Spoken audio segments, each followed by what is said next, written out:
Bonjour à toutes et à tous et bienvenue dans cet épisode numéro 18 du podcast Crochet et vous. Un nouvel épisode donc de ce magazine interactif de crochet pour vous présenter plein de nouvelles choses, dont 2 nouvelles rubriques, et pour parler ensemble avec notre invité de son univers crochet.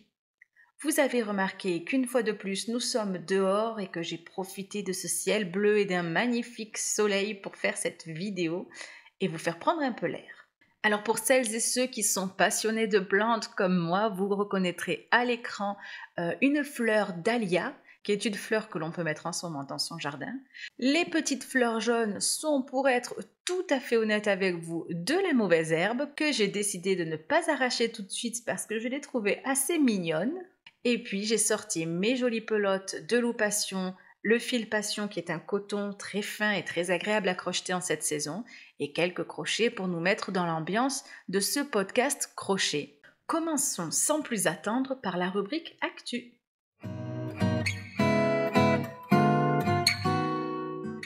Lors de mes recherches sur internet pour cet épisode numéro 18 de ce podcast, je suis tombée sur un article du magazine Marie-Claire disant « Les 13 contes crochets qui donnent envie de s'y mettre ».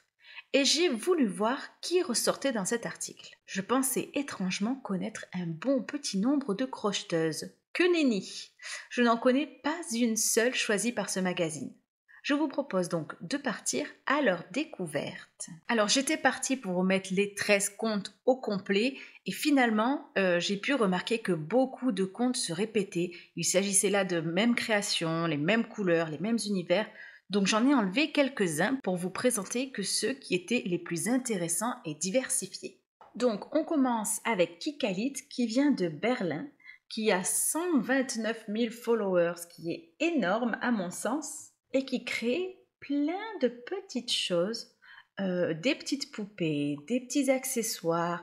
J'ai l'impression que ces photos sont prises avec un plan très éloigné. Ce côté blanc et clair donne un côté très soigné à son compte, très épuré. Elle réalise des tas de jolies petites choses comme ces têtes d'ours adorables et colorées, ou bien encore des légumes en tout genre comme avec ce poivron.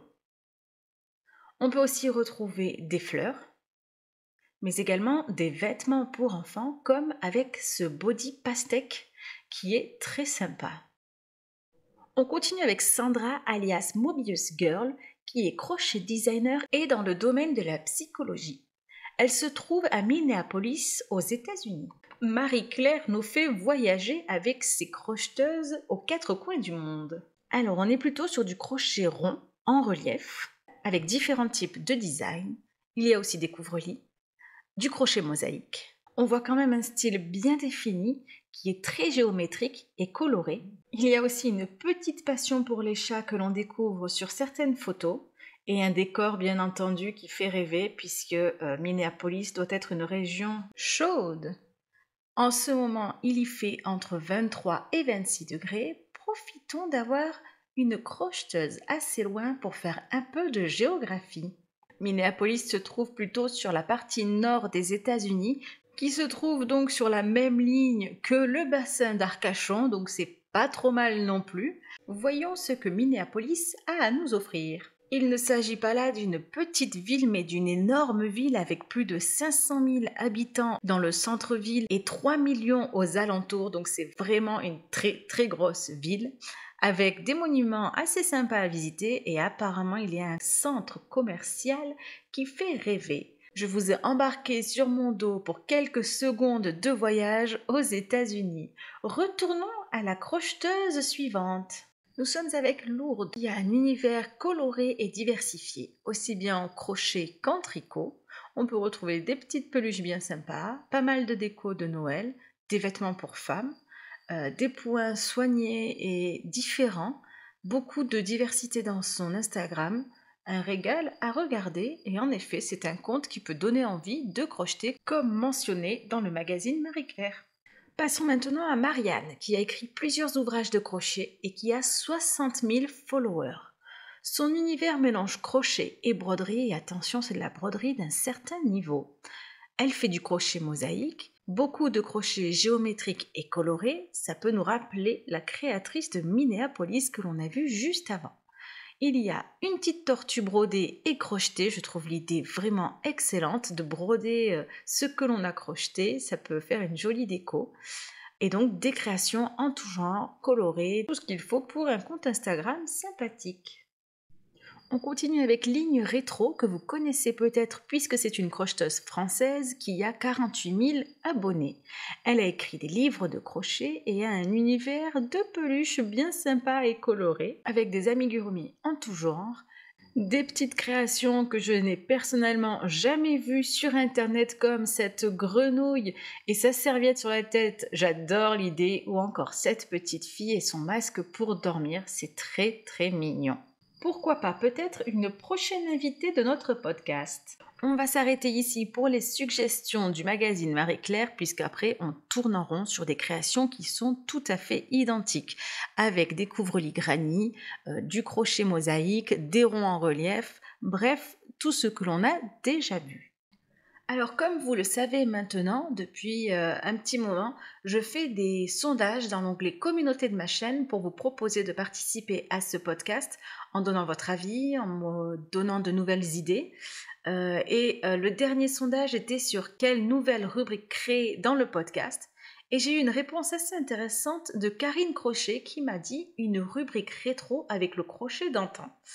Alors, j'ai trouvé quelques petites merveilles dans mon placard. Nous allons regarder ça tout de suite.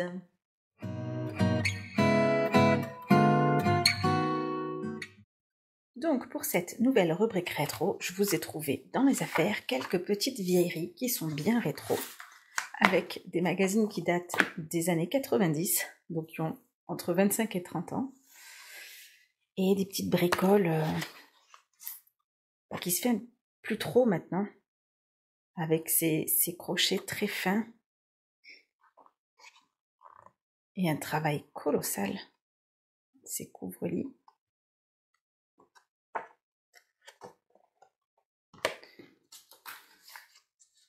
Après, il y a des napperons très jolis.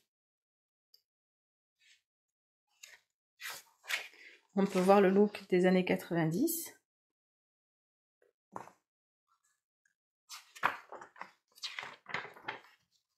Alors, j'ai l'impression que chez moi, on était très branchés napperons, puisque ça, ce sont des magazines de famille et des rideaux au crochet. Alors, les magazines ne donnent pas franchement envie de s'y mettre. Il faut bien sortir ces lunettes-là. Hein. Des cadres napperons.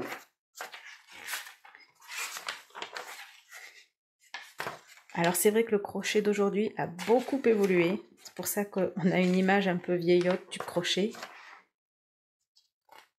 Ça, c'est quelque chose que vous avez peut-être connu chez... Je connaissais ça chez mes grands-parents. Les napperons sur le dossier du fauteuil. On a même du napperon en abat-jour. Des petites décos d'étagère. Des couvre-lits en veux-tu en voilà. Et des rideaux chats. Ils sont jolis, cela dit, mais c'est un énorme travail, ça aussi.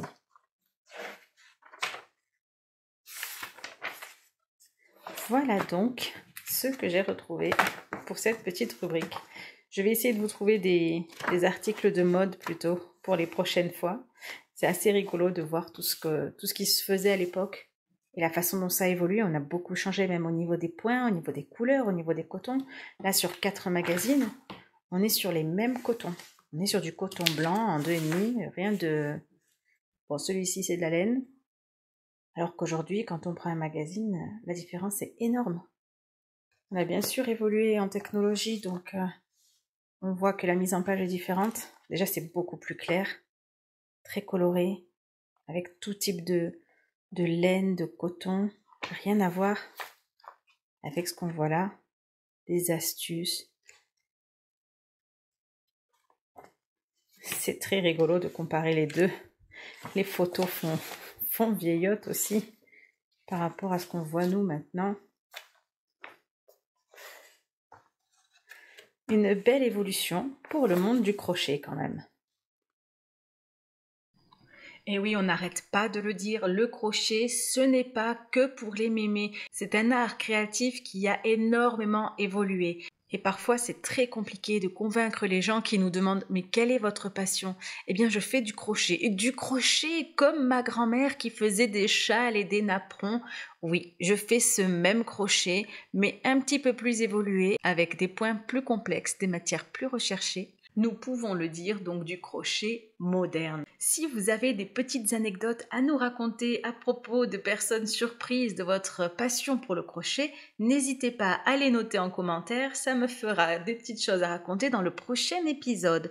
Profitons-en pour prendre un petit temps pour rajouter aussi un pouce sous la vidéo. Je vois que tout le monde le fait sur les vidéos YouTube de dire à leurs auditeurs et auditrices mettez un pouce. C'est quelque chose que je n'ai pas encore fait, donc je tente le coup. Si vous êtes bien gentil et que vous aimez mes vidéos, mettez un petit pouce, mettez un commentaire, partagez, faites tout ce qu'il faut pour que je puisse continuer à avoir cette motivation de vous faire des vidéos aussi sympas. On continue avec la deuxième nouvelle rubrique de ce podcast qui, je suis sûre, va beaucoup vous plaire. Il y a quelque chose que je croise très souvent sur les réseaux et que des personnes m'envoient sachant que je fais du crochet, j'imagine avec un grand sourire aux lèvres. Ce sont toutes ces créations un peu bizarroïdes, un peu rigolotes, un peu farfelues que l'on peut croiser. Et cette semaine, je suis tombée sur des décorations de voitures. Bienvenue à la nouvelle rubrique Crochet rigolo.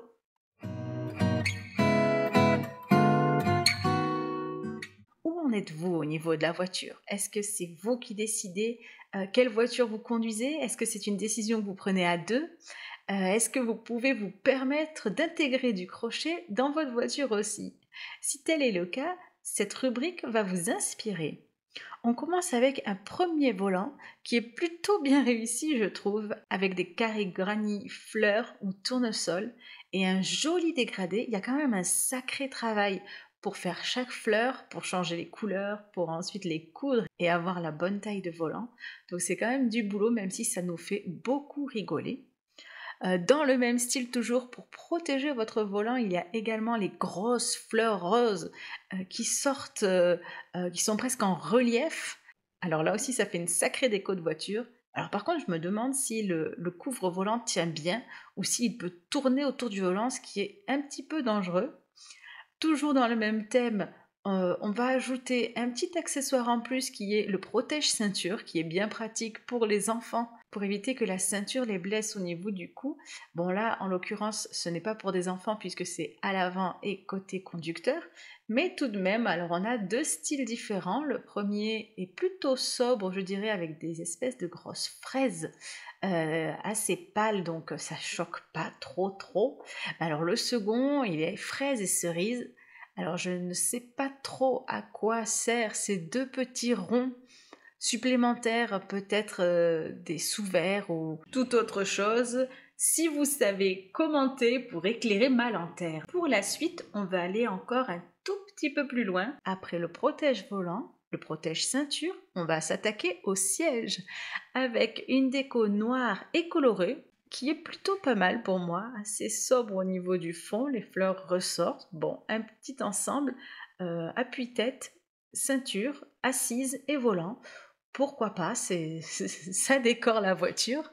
On va rester sur la protection de siège. Et cette fois-ci, c'est vraiment un travail impressionnant. Avec là, on a la totale, le dossier, l'assise, l'appui-tête, des sièges carrément colorés. Alors attention, en été, ça peut tenir chaud. Mais bon, pourquoi pas. Et je vous ai gardé bien entendu le meilleur pour la fin, le grand final. Alors là, attention, c'est la panoplie complète. On a le protège-volant, les protège-ceintures, les assises, les appuis-têtes et également le bras que l'on a entre les deux passagers à l'avant. C'est assez rigolo de voir ce type de création qui peut peut-être se voir dans certains pays. En France, pour le moment, je n'en ai pas encore croisé. Alors vous me trouvez certainement un petit peu moqueuse et pourtant pour être tout à fait honnête avec vous, il m'est déjà arrivé d'en réaliser. Dans une vie précédente, je faisais partie d'un club de 4L puisque je roulais en 4L et un monsieur m'avait fait une commande de protège-siège pour la banquette arrière de la 4L qui est donc assez simple en une seule partie et il m'avait demandé quelque chose de très kitsch. avec du orange, des fleurs jaunes. Je m'étais bien amusée à créer ça. Par contre, j'avais un petit peu galéré pour la tâche. J'ai réfléchi un certain temps pour trouver comment attacher ce type de création au siège et il était tellement content qu'il m'en a commandé une seconde partie pour les sièges à l'avant. Donc c'est assez rigolo. Donc il est vrai que je me moque, mais c'est un sacré travail et ce sont quand même de beaux ouvrages. C'est le côté un peu kitsch du look crochet, grosse fleur dans la voiture qui me fait sourire. En tout cas, cela nous montre que le crochet n'a pas de limite. On peut créer tout ce qu'on veut avec un crochet et c'est plutôt sympa. Allez, vous avez envie que je vous raconte pourquoi je roulais en 4L? Parce qu'il y a toute une histoire autour de ça. Faisons une petite parenthèse à ce podcast et je vous ouvre les portes d'une de mes vies antérieures, dirons-nous. Alors, j'avais comme projet de créer une boutique sur roues, donc une boutique qui était dans un véhicule. Et pour faire cela, j'ai choisi comme véhicule une 4L qui est quand même assez emblématique, qui est une petite fourgonnette bien pratique puisque j'avais pris une 4L de la Poste, une ancienne de la Poste, donc elle avait tout ce qu'il fallait pour devenir une boutique. J'ai lancé sur un site participatif une campagne en expliquant mon projet. Plusieurs créatrices m'accompagnaient bien entendu pour pouvoir remplir cette 4L d'objets faits main. La campagne s'est très bien déroulée.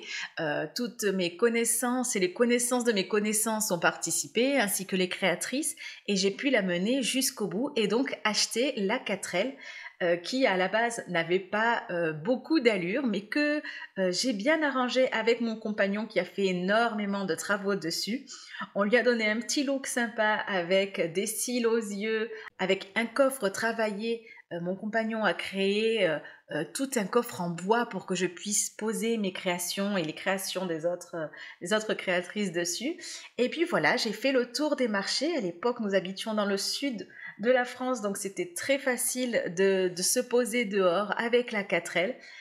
J'ai rencontré quelques difficultés puisque bien souvent sur les marchés, on ne veut pas de véhicule et l'idée de mon stand était le véhicule lui-même, donc c'est vrai que ça n'a pas été évident. J'ai beaucoup fonctionné sur les parkings de boulangerie qui adoraient le concept et l'idée. Et puis ça plaisait beaucoup, les messieurs étaient très attirés par la 4L et me posaient des tas de questions. Donc il a fallu que j'apprenne tout le jargon mécanique et l'histoire de ce véhicule. Et puis les dames qui accompagnaient ces messieurs se penchaient en regardant en disant mais c'est une boutique? Et puis voilà, je passais mes petites matinées à échanger sur la 4L et sur les créations et par sympathie bien souvent ou par coup de cœur. On m'achetait des créations. Donc j'ai fait ça un petit temps, pas très longtemps, je dirais en gros une année, pour ensuite me rendre compte que bon, comme vous le savez très bien avec vos créations au crochet, on ne peut pas forcément vivre de ça. Donc c'était une belle aventure qui s'est passée il y a un peu plus de 10 ans. Aujourd'hui, j'ai toujours ma 4L, il est hors de question que je m'en sépare, mais on l'utilise pour d'autres choses comme transporter de gros objets, déménager ou aller jeter des choses à la déchetterie par exemple. Mais on l'a quand même relookée pour qu'elle ait une bonne tête. Et donc voilà toute l'histoire de ce club de 4L, de ces housses kitsch pour siège que j'avais créé pour ce monsieur. Et donc vous en savez un peu plus sur ce côté de ma vie. On retourne à notre podcast et donc je suis bien contente d'accueillir ces deux nouvelles rubriques crochet rétro et crochet rigolo. D'ailleurs, n'hésitez surtout pas à me faire passer des photos de choses rigolotes au crochet que vous voyez afin d'alimenter cette nouvelle rubrique. Passons maintenant à vos créations.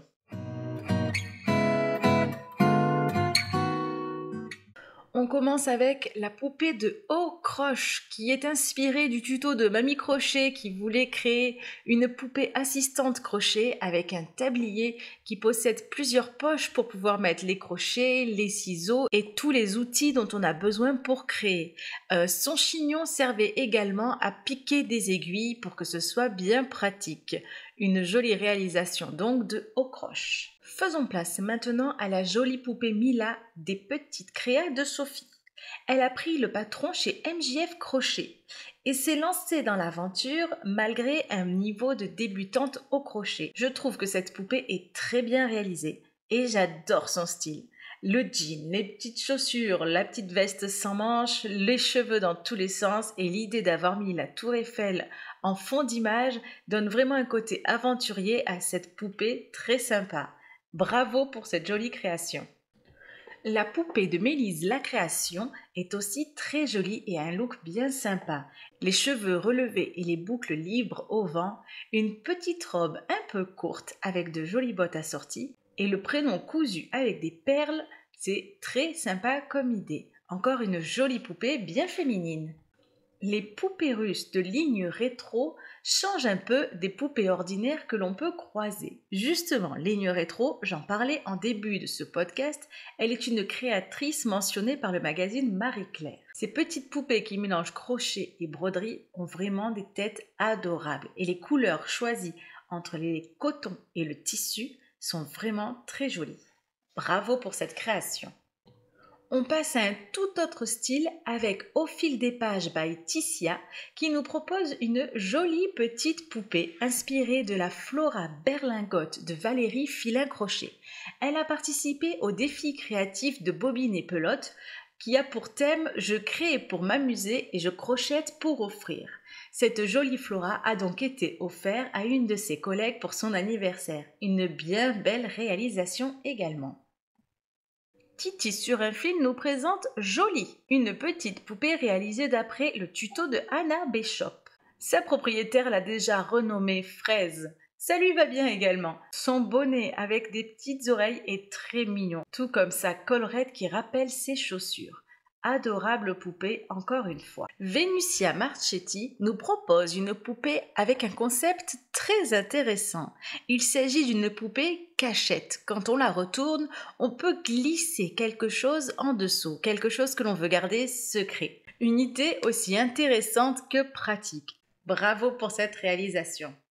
Cette rubrique touche bientôt à sa fin avec la poupée Alba de Blanche Laine que nous avions reçue dans l'épisode 12 de ce podcast. Et j'ai eu la chance de tester le kit pour créer cette poupée qui était un kit vraiment très agréable et sympa à suivre et que je vous conseille.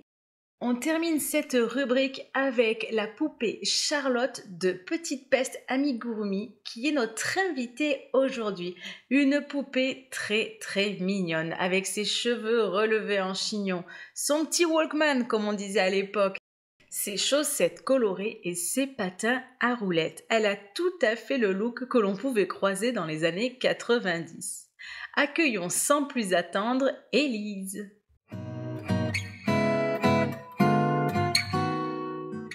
Élise alias Petite Peste est la créatrice d'une famille de poupées magnifiques. Des coiffures soignées, des looks colorés réalisés avec goût, bref, un univers dans lequel on a envie de plonger. Elle est aujourd'hui notre invitée. Bonjour Élise et merci d'avoir accepté mon invitation dans ce podcast. Tes poupées sont absolument superbes. Peux-tu nous raconter comment tu t'es lancée dans l'aventure crochet ? Bonjour Aurélie et merci de m'accueillir ici. C'est une première pour moi. Et je dois dire que c'est un challenge parce que je suis très timide et je déteste parler. Alors j'ai commencé le crochet lors de ma première grossesse. J'ai été arrêtée à 4 mois et alitée, donc je m'ennuyais beaucoup. Et étant très manuelle à la base, une amie m'a parlé des amigurumi et du coup je me suis lancée toute seule à la maison et ça m'a occupée tout le long de ma grossesse et j'ai pu arrêter. Eh bien voilà une jolie porte de sortie pour ne plus s'ennuyer, en effet. Aucun problème pour ta timidité. De toute façon, le pire, ce n'est pas de parler, mais c'est après de s'écouter. Là, c'est pas toujours évident. Alors aujourd'hui, tu réalises des poupées crochetées, mais aussi des kits et des patrons. Est-ce que le crochet occupe tout ton temps ou tu fais autre chose à côté ? Alors non, je ne fais rien d'autre à côté. J'ai la chance d'avoir pu faire de ma passion mon métier. Ça, c'est le rêve de beaucoup d'entre nous. C'est vraiment super de pouvoir vivre de notre passion. À voir si ça reste une passion quand ça devient un métier. Parce qu'il y a peut-être des moments où on n'a pas trop envie, alors quand c'est une passion, si on n'a pas envie, on se dit je le fais pas, je fais un petit peu ce que je veux puisque c'est pour me détendre et là j'ai pas envie de faire de crochet. Par contre, quand c'est un métier, même si on n'a pas envie, les commandes s'accumulent et là il faut quand même s'y mettre malgré tout. Donc à voir jusqu'où le côté passion métier peut être intéressant. Oui, je dis ça pour celles qui rêvent d'en vivre et qui n'y arrivent pas. Finalement, c'est peut-être pas mal que ça reste qu'une passion. On a le droit de se remonter le moral. Ton univers est très coloré. Comment trouves-tu l'inspiration? Et comment arrives-tu à imaginer des coiffures aussi sophistiquées? Alors, je m'inspire beaucoup des mangas. J'adore leur univers, j'adore leurs dessins. J'en dessine depuis que je suis toute petite. Ils laissent place à l'imagination et à la fantaisie. On peut tout faire. Donc voilà, donc mes poupées sont vraiment issues de cet univers-là. J'ai également fait des études de styliste et ça m'aide beaucoup dans la création des tenues pour mes poupées et de leurs coiffures, de leurs accessoires, etc. Ah oui, tout s'explique parce qu'il y a quand même un sacré style au niveau des vêtements, beaucoup d'idées et ce petit look qu'elles ont chacune un look bien défini, bien différent. Donc on ne peut que reconnaître derrière une petite touche de styliste qui met vraiment ton travail en avant et qui le rend très joli. Pourquoi avoir choisi le pseudo Petite Peste? Alors le pseudo Petite Peste, ça remonte à mon enfance. C'est apparemment quelque chose que je disais souvent quand j'étais énervée après quelqu'un. Après, j'en ai pas le souvenir, j'étais trop petite. Mais encore aujourd'hui, j'ai une de mes tatas qui m'appelle Petite Peste. Tu as dû marquer les esprits dans ta famille en prononçant cette petite expression très souvent. Et le prénom de tes poupées alors? On a Amaya, Évangéline, Perle, Mélodie, Rose, Ava, un petit clin d'œil à une Ava que je connais bien. Comment choisis-tu le prénom de tes poupées? Alors mes premières poupées, je choisissais leurs prénoms dans les prénoms de ma famille et de mon entourage. D'ailleurs, je faisais un peu les poupées à leur image, mais aujourd'hui j'ai un peu épuisé le stock, donc du coup, quand je lis quelque chose qui me plaît ou quand j'entends, quand je regarde un film, je prends note. Donc du coup, j'ai toute une liste de prénoms et suivant la poupée que je fais, une fois qu'elle est terminée, je check cette liste et je vois ce qui pourrait lui correspondre. Bien sympa l'idée de faire des poupées qui correspondent aux personnes dont tu choisissais le prénom. On pourrait flâner pendant des heures sur ton site. Personnellement, j'ai un gros coup de cœur pour la poupée Margot. Et toi, quelle est celle que tu préfères et pourquoi? Ma poupée préférée, c'est Mélodie. Je trouve qu'elle représente à elle seule tout mon univers. Elle est manga, elle est colorée, elle est arc-en-ciel, elle est joyeuse. Et grâce à elle, ma petite entreprise a décollé. Elle a fait connaître Petite Peste sur les réseaux sociaux. Et elle a eu énormément de succès. D'ailleurs, je crois que c'est la poupée qui a eu le plus de succès. Et c'est vraiment la création dont je suis le plus fière. C'est vrai qu'elle a un petit look bien sympa, cette Mélodie. Justement, quelle fil utilises-tu pour avoir des couleurs aussi jolies? Et quels sont tes crochets de prédilection? Alors, pour mes premières poupées, j'utilisais les marques de fil Shibjiz et Shashenmaïr. Je pense que ça se prononce comme ça. Mais aujourd'hui, j'ai découvert la marque Yarn and Colors et j'adore leurs couleurs. Ils ont une palette incroyable et la qualité est vraiment excellente. Donc, j'utilise plus que cette marque-là. Et pour le crochet, j'utilisais la marque Clover, mais depuis quelques mois, j'ai découvert la marque Tulip et je n'utilise plus que ceux-là. Ils sont ergonomiques et je peux travailler pendant des heures avec. Je n'ai jamais mal aux mains. Ils sont vraiment, vraiment super. Habituellement, c'est vrai qu'on entend cette hésitation entre Tulip et Clover au niveau des crochets, mais là, tu as l'air de dire que tu as laissé tomber Clover pour passer au Tulip. Ça me donne envie de tester Tulip. Je n'ai toujours pas testé cette marque malgré toutes les invités que j'ai reçus et qui m'en ont parlé. Donc, pourquoi pas, tu me tentes un petit peu. Dans le processus de création, de mise en ligne, de préparation des commandes, etc., quelle est la tâche que tu aimes le plus et celle que tu aimes le moins? Alors, dans les étapes de la création, ce que je préfère en premier, c'est le dessin. J'adore, j'adore dessiner. Je pourrais effacer et recommencer pendant des heures jusqu'à avoir obtenu le résultat que je souhaitais. Et ensuite, j'adore prendre mon crochet et donner vie à ce dessin. C'est vraiment la finalité et parfois j'ai même pas la patience d'attendre. Je crochette parce que ça me tarde vraiment de voir le résultat. Et ce que j'aime le moins évidemment c'est la comptabilité, c'est pas mon truc. Et faire les fiches produits ça prend du temps et je suis moins fan. Il n'y a pas de création dans tout ça donc Donc c'est pas quelque chose que j'aime faire. C'est sûr que c'est un petit peu moins fun que le dessin et le crochet, j'en conviens. Alors, quelle crocheteuse t'inspire? Alors je suis beaucoup de crocheteuses sur Instagram, mais il y en a quand même que je préfère, dont Toro Gina Toys. Elle crochette des petits décors magnifiques, c'est vraiment super bien fait, donc j'adore.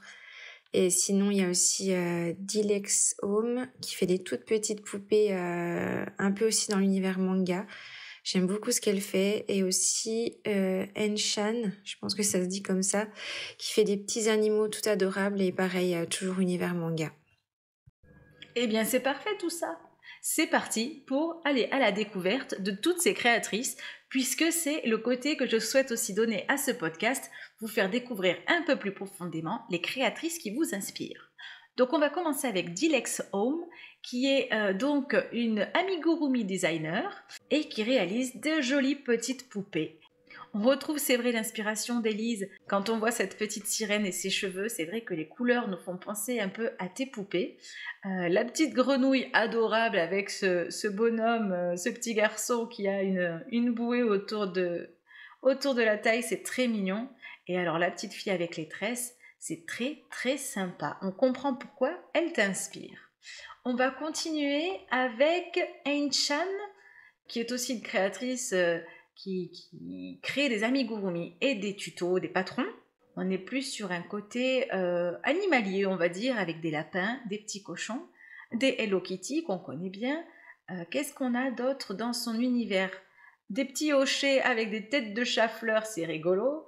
Plein de jolies petites choses. J'aime beaucoup ces photos qui sont épurées, qui mettent vraiment en valeur les créations comme ces petits chats. C'est vraiment très très chouette. Et on termine par quelqu'un qui m'a vraiment surprise. J'ai rarement vu un tel univers crochet et en toute sincérité, j'adore. C'est Dorogina Toys, donc une des créatrices dont tu viens de nous parler également. Alors la petite maison style Le Seigneur des Anneaux, où on se retrouve dans la comté, j'adore l'idée, c'est très très chouette. Et alors la pelouse qui est crochetée avec ce fil samba, c'est assez rigolo. Des petites lavandes, des fleurs. Et alors il y a un côté, mais très très mignon, ce côté miniature, les tout petits pots de fleurs à côté de la porte ou les maisons, c'est vraiment adorable. Vraiment un grand merci de nous faire découvrir de telles créatrices parce que ça vaut le coup d'œil et ça fait rêver. Quels sont tes projets à venir? Je travaille sur un gros projet depuis plusieurs mois, c'est mon livre. C'est un rêve qui se réalise et il me prend tout mon temps. C'est pour ça qu'en ce moment, je ne sors plus de nouvelles poupées. Mais j'ai vraiment hâte de pouvoir vous le montrer, de terminer tout ça et aussi de recommencer à proposer de nouvelles choses sur ma boutique. Un très beau projet dont on entend beaucoup parler dans ce podcast. As-tu un petit mot de la fin pour nos auditeurs et nos auditrices? Crocheter avec passion et avec le cœur. Je pense que c'est quelque chose d'important, que ça soit dans la création ou dans la réalisation. Se donner à fond dans ce qu'on fait, je pense que c'est vraiment quelque chose d'important et je pense que ça se ressent dans notre travail. Et je pense que le résultat sera toujours, toujours meilleur. En effet, la passion se ressent toujours dans le travail et dans ce que l'on crée. Un grand merci à toi d'être passé par ce podcast et j'espère sincèrement t'accueillir de nouveau pour présenter ton livre. Un univers vraiment très très sympa. Alors nous allons maintenant passer à une rubrique qui ne vous plaît pas forcément mais que je m'accroche et que je continue à faire parce qu'une ou deux petites personnes m'ont dit « Ah si, continue, moi j'aime bien ». Alors je fais cette rubrique cinéma pour celles et ceux qui aiment bien quand même.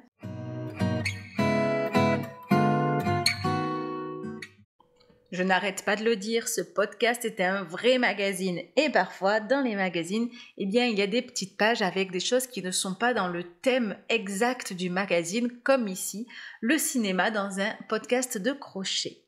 Alors cette semaine, je suis allée voir Le Tableau volé, un film très sympa, un petit peu plus léger que ce que je vous ai présenté jusqu'à présent, qui est avec Alex Lutz, que l'on connaît assez bien puisqu'il avait une sorte de petite série, une petite sitcom qui passait sur Canal où il faisait Catherine et Liliane, donc deux hommes déguisés en dames qui racontaient un petit peu les potins de collègues de travail autour de leur bureau et qui se racontaient discrètement des potins d'entreprise. Il est aussi avec Léa Drucker, qui est une actrice que l'on connaît un petit peu maintenant, et Nora Hamzaoui, qui elle avait une chronique sur TMC dans Le Quotidien, une chronique un peu trash si mes souvenirs sont bons, où elle avait un humour très noir, très, très acerbe. Donc voilà les acteurs que l'on peut retrouver dans ce film. Et donc l'histoire de ce film, c'est Alex Lutz qui est un commissaire-priseur dans une grande maison de vente aux enchères et qui découvre un jour un tableau qui se trouve au fin fond d'une banlieue dans la maison d'un petit ouvrier qui vit chez sa mère. Et toute l'histoire va tourner autour de ce tableau qui n'est pas du tout une copie, qui est un tableau authentique recherché depuis des années et qui a du coup une valeur assez impressionnante. Donc voilà pour l'histoire grosso modo. C'est un film qui a l'air de plaire au public puisqu'il est à 3,9 sur 5 au niveau des avis et des critiques, donc il est plutôt bien noté. C'était un bon moment, une histoire assez sympa. Ce côté où on rentre dans un monde qui nous est un petit peu inconnu, découvrir une œuvre d'art chez soi, avoir les commissaires-priseurs, avocats qui débarquent et tout ce travail autour de cette œuvre d'art pour qu'elle soit protégée, mais aussi pour qu'elle soit vendue au juste prix, dirons-nous. C'était un film que j'ai trouvé bien sympa à regarder et que je vous conseille comme à chaque fois. Alors n'hésitez pas à me dire en commentaire si vous l'avez vu ou pas, ou si vous souhaitez, si vous pensez aller le voir ou ce que vous en avez pensé. Bref, n'hésitez pas à interagir là-dessus ou bien à me dire quel film vous êtes allé voir récemment. Ça m'intéresse toujours. On va terminer ce podcast avec la rubrique de vos commentaires.